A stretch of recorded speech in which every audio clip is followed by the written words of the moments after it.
one, I was thinking, I've thought about this a lot in terms of, you know, I've been in a handful of relationships, like officially, and I remember in my mid-20s especially, my idea of love being that I was actually disconnected from my body. And I really mean that. I talk about this in the book too, for those who haven't read it, but like one of the first memories I have of experiencing the grief, I was abandoned for my own doing, but the wounded part of me wasn't really worried about what I had done. It was just feeling the abandonment. Yeah. That first grief, that tear, I remember, and I was crying, I could feel my toes. And I was just like, I don't think I felt my toes for like 6 years. You know, like really, it was really this surreal thing of, I didn't know what that, I was so in my head, I would intellectualize everything. So something like love can't be intellectualized. This is the thing, you know, this emotional space is, we have to remove our desire to understand it. Yeah. And this is this constant back and forth. You see it on the internet all the time. This doesn't make sense. Yeah, feeling things isn't a fixable, it's not a quantifiable concept. It's just a process. It's fluid and it's to be experienced. And, you know, this is the spiritual zenith that is echoed in so many different beliefs, especially in the East. And yet we still struggle to grasp that idea. And in my mid-20s, when I was living in my head, I'm there going, so love is like having a best friend that I have sex with. You know, and that and I was like, okay, cool. So would I have, you know, so my best friends like that, and I'm just like trying to make these mathematical, even if that is in theory what love is, it was like an adding, you know. So when I'm with this person, am I hanging out with them like I am with my best friend? All right. So then if I like having sex with them too, so I must be in love with them. Right, cool. That's love. Or maybe I don't love them because I don't have sex with my best friend. So, you know, just like weird. Yes. Yes. You know, maybe we're just friends. Maybe we're friends. All right. So like those were the calculations, but I wasn't exercising that ability to open my heart. And I thought a lot about bravery in the wake of writing this book and the conversations I've had.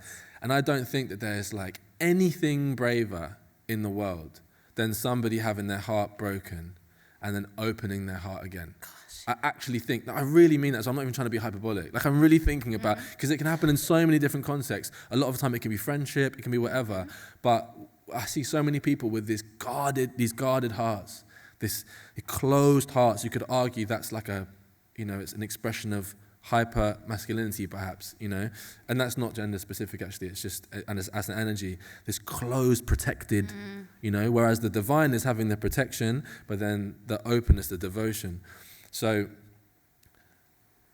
I didn't have that understanding until I managed to do work on myself, understand that grief was a fluid thing, and ask myself, what would I want from love? Who am I not prepared to be in love with? Who am I prepared to be in love with?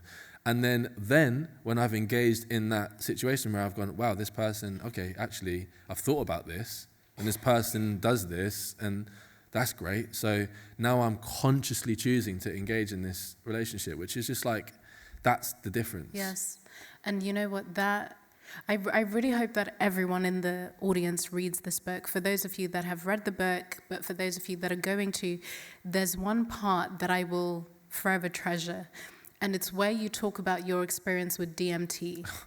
And everyone says this. Even if you've never done DMT, you have no idea what it is, please pick up this book and I thought you were going to say, you thought you were going to say it. You knew I could.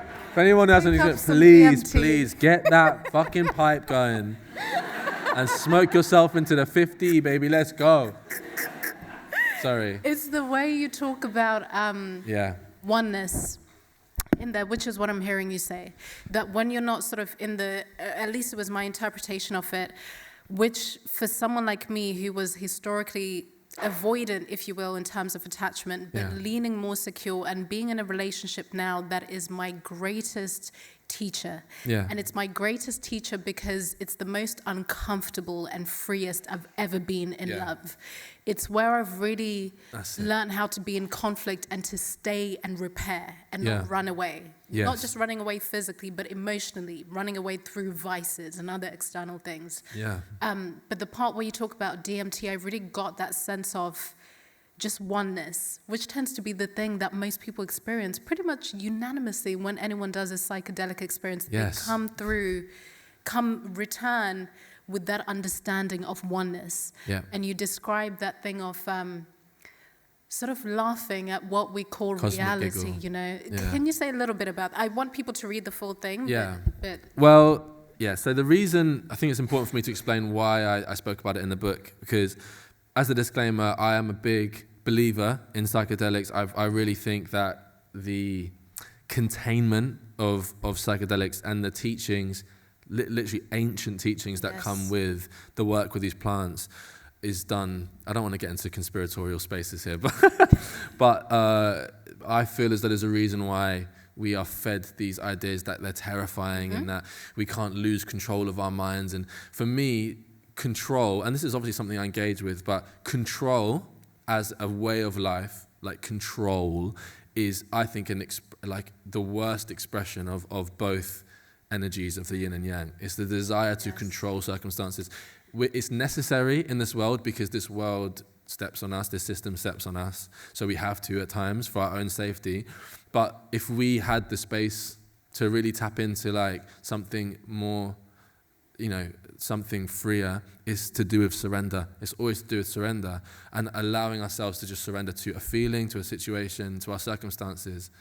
And yeah, especially for men, that word surrender has even got bad connotations. It's just insane. Yeah. You know, there's no, even in the animal kingdom, when you see animals engaging in, you know, a fight or a duel or whatever else, like more time, not all the time, but more time, there's a winner, and then one person's like, all right, cool, I lost that one, and they just go. Yes. We're the only species who believes in like total annihilation. It's fucked.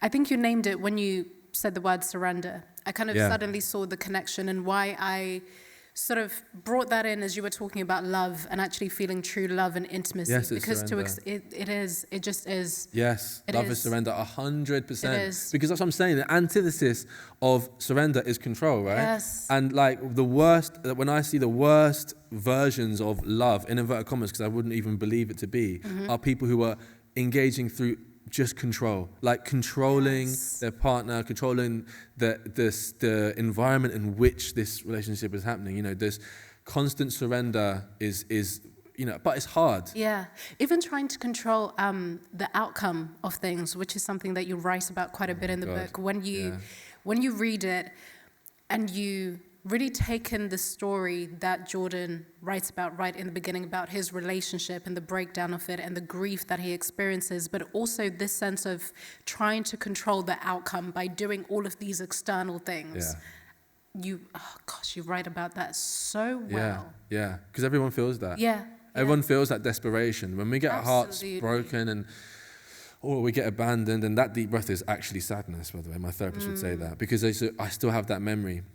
We go into a place where, it's desperation, and then again, it's been glamorized too, because, well, again, I don't want to go too much into another space with it, but how I think we view love, and I do talk about this in the book slightly, we view love through quite a, like, capitalist lens. Absolutely. I don't want to say that because it sounds like wanky, but it is. It's the way in which we measure it. I just don't agree with all those measurements. So we glamorize, like, for example, with men, we were raised to believe that, like, if a woman in this case doesn't want to love us or whatever, we can just like play a song out of the window. we can just like turn up at their garden and sing to them, and they're like, oh, that's so cute. Like, that's not cute. That's literally trespassing. That's literally trespassing. Like you laugh, but it's like, you know, like the realization I had 7 years ago when watching Love Actually, after doing 1 year of therapy, I was like, wait, what the fuck is happening in this film? Yes. Like, he is like literally a stalker. Like, that guy, like Andrew Lincoln literally plays a criminal. Can you imagine somebody filming your wife, your best friend?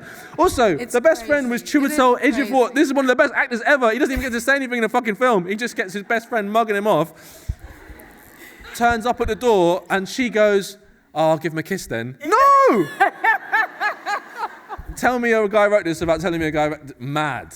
Anyway, it was a different time. It was a different time.